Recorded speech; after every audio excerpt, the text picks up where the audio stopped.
Hello, everyone, and welcome to Hello Word. I'm your host, Alex, and today's word is bat, a B2 level noun meaning a flying mammal or sports tool. So, what exactly is a bat? Well, it's a word with two main meanings.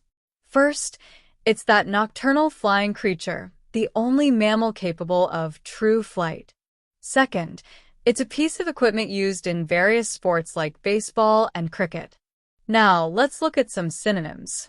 If we're talking about the animal, we don't have a direct synonym, but if talking about the sports tool, words like club can be used. For instance, he used a club to hit the golf ball, or stick, she used a stick to play field hockey.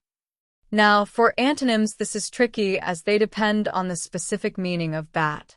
For the animal, no direct antonym exists, as there is no general opposite to flying mammal, but for the sports tool, things like a ball could be considered an opposite. The player used a ball for bowling, or a glove could be an antonym. He was wearing a glove to catch the ball. How can we use bat in everyday conversation? Well, you might say, I saw a bat flying around the park last night, or he hit a home run with his bat. Here are more examples. The bat flew into the cave at dusk. The baseball player swung his bat with all his might.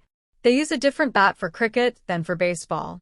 The children were afraid of the bat, hanging upside down. The bat made a sharp sound during its flight.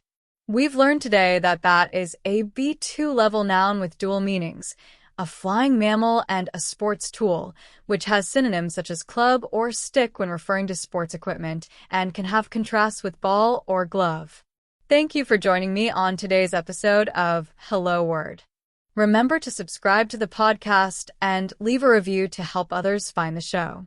And remember, create your own sentence about bat and share it in the comments below the video.